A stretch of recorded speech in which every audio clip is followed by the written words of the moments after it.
Hello Chetan గారు. Hello madam. B12 deficiency అనేది ఈ రోజుల్లో చాలా కామన్ అయిపోతుందండి.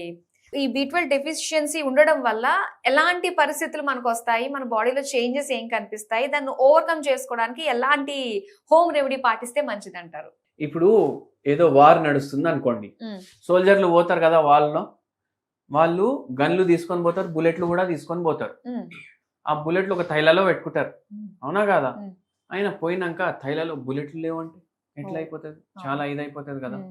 బుల్లెట్లు ఉన్న గన్లో ఏమైనా స్ప్రింగ్ ఖరాబ్ అయిందంటే, అవునా కాదా? అప్పుడు ఏమైతుంది? వార్లో ఎట్లా ఫైట్ చేస్తాడు ఆయన? అట్లనే ఏంది అంటే B12 డెఫిషియన్సీ ఏదైతే ఉంటది కదా, ఒక్కొక్కసారి ఏమైతుంది, మీరు B12 రిచ్ ఫుడ్స్ తినరు అంటే మీరు గోళీలే మర్చిపోయిండ్రు, బుల్లెట్లే మర్చిపోయిండ్రు, లేదంటే ఏదో పార్ట్ గన్లో ఖరాబ్ అయి మీరు ఆ బుల్లెట్లు వాడలేకపోతున్నారు. అంటే ఏంది, B12 తింటే కూడా అబ్జర్వ్ అయితలేదు. ఇటువంటి పొజిషన్స్ కూడా వస్తాయి కదా. అవునండి.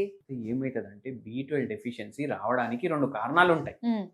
అవి ఏందంటే, ఒకటి ఇంటేక్ తక్కువ, లేదంటే ఇంటేక్ ఉన్నా మీ పేగులు B12 ని అబ్జర్వ్ చేసుకోలేకపోతున్నాయి. ఎందుకు అబ్జర్వ్ చేసుకోలేవంటారు? ఎందుకు అబ్జర్వ్ చేసుకోలేవు అంటే, ఇప్పుడు కొందరు వెజిటేరియన్లు ఉంటారు, కొందరు నాన్ వెజిటేరియన్లు ఉంటారు.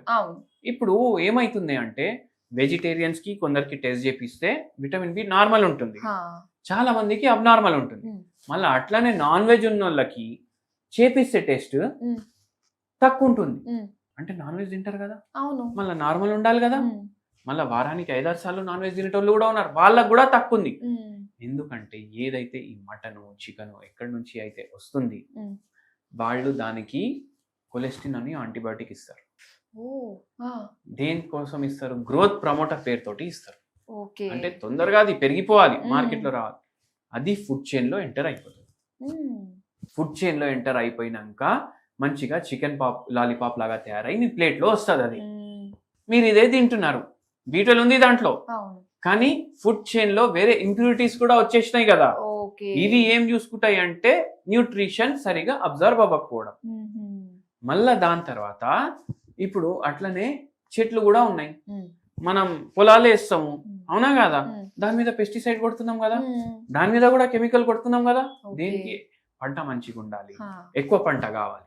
మళ్ళా అది ఏం చేస్తాం మనం, మీరు ఒకటి చూడండి, మనకు స్కూల్లో నేర్పిస్తారు, ఫ్రూట్స్ ఏమో బయటికి వెళ్ళి తీసుకొస్తే మంచిగా వాష్ చేయాలి. ఎందుకు? దాని మీద ఉన్న పెస్టిసైడ్ పోతుంది, కానీ పెస్టిసైడ్ దాని లోపలికి కూడా పోయింది. ఎట్లా? దీనికి ఎట్లా అర్థం చేపియాలి అంటే, మీకు చెట్టు ఉంది బై మీ ఇంట్లో, ఒక పాట్ లో పెట్టుకున్నారు, మీరు దాని లీఫ్ పైన వాటర్ వేస్తే దానికి వాటర్ పోతాయా? లేదు, రూట్స్ కి వేయాలి వాటర్. అట్లనే రూట్స్ ద్వారానే ఫుడ్ గానీ, న్యూట్రిషన్ గానీ, వాటర్ గానీ చెట్టులో పోతుంది. మనం ఏం చేస్తాం, పెస్టిసైడ్ ఫర్టిలైజర్ కూడా రూట్స్ కి కొడతాం, అంటే భూమి మీద కొడతాం, పైన కూడా కొడతాం, అంటే లీవ్స్ కి ఏమైనా రోగాలు రాకుండా.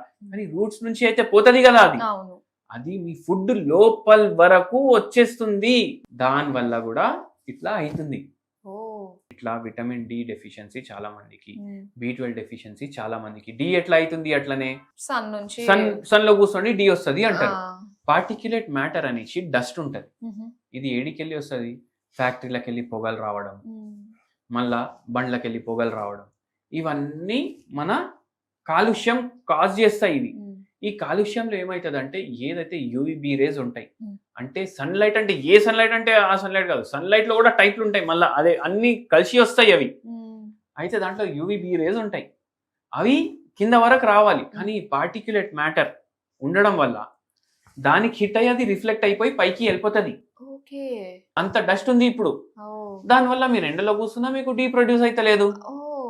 ఇప్పుడు ఇవి 2 తక్కువ ఉన్నాయి. మతి మార్పు రావడం, నిద్ర చక్కగా లేకపోవడం, మోషన్స్ లో ప్రాబ్లం అవ్వడం, ఇవన్నిటికన్నా ఎక్కువ నరాలు చచ్చుబడి పోవడం.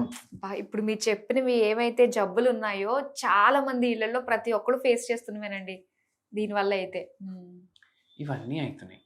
సో అందుకే B12 డెఫిషియన్సీ అయ్యి ఇట్లా నరాల బలహీనత వచ్చేటోళ్ళు చాలా మంది ఉన్నారు.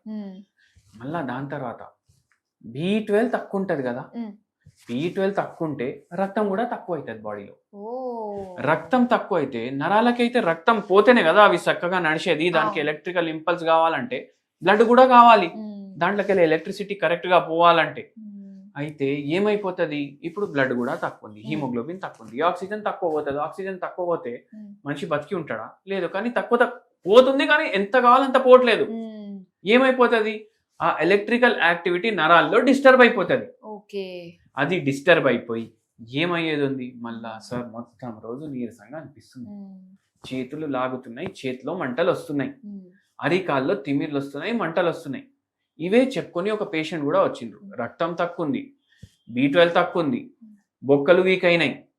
మళ్ళా నేను గుర్తు పెట్టుకోలేకపోతున్నా ఏమేం నేను ఎక్కడెక్కడ పెట్టినా అనేసి, అవి కూడా గుర్తుంటలేవు నాకు. ఇట్లా చెప్తున్నారు పేషెంట్. మళ్ళా ఇట్లా కరెంట్ కొడుతుంది కాళ్ళు, అట్లా అనిపిస్తుంది, నిల్చోడానికి వస్తలేదు, ఎక్కడ పడిపోతానా అనేసి భయం అనేసి ఇట్లా అంటున్నారు. అయితే ఈ పేషెంట్కి మనం హోమియోపతి మందులు ఇచ్చినాం.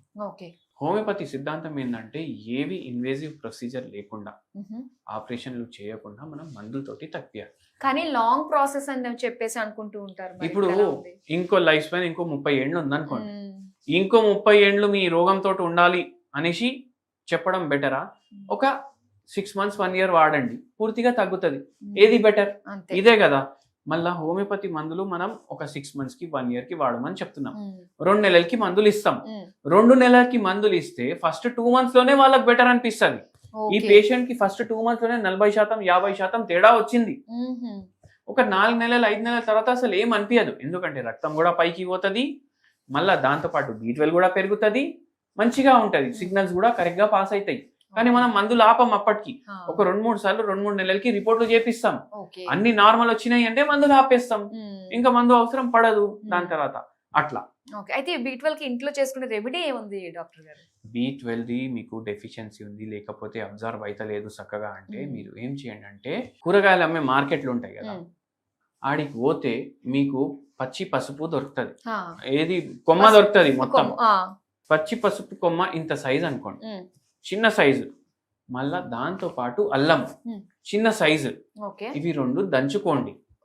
దీని మీద కొంచెం మీరు తేనె వేయండి, ఇది కొద్దిగా వేడి చేసుకోండి, ఇది మొత్తం కలుపుకొని మంచిగా దంచేసి మొత్తం కలుపుకొని ఇది డైలీ 1 చెంచా తినండి. మీకు దీంట్లో బెనిఫిషియల్ ఉంటుంది. అంటే B12 మంచిగా అబ్జర్వ్ అయ్యేటట్టు, ఇన్ఫ్లమేషన్ అయిపోతుంది కదా బాడీలో, అది తగ్గడానికి, కొద్దిగా బలం కొద్దిగా అనిపించడానికి ఇది చేస్తే కొద్దిగా బెటర్ ఉంటుంది. Okay, thank you so much doctor గారు. థ్యాంక్ యూ అండి.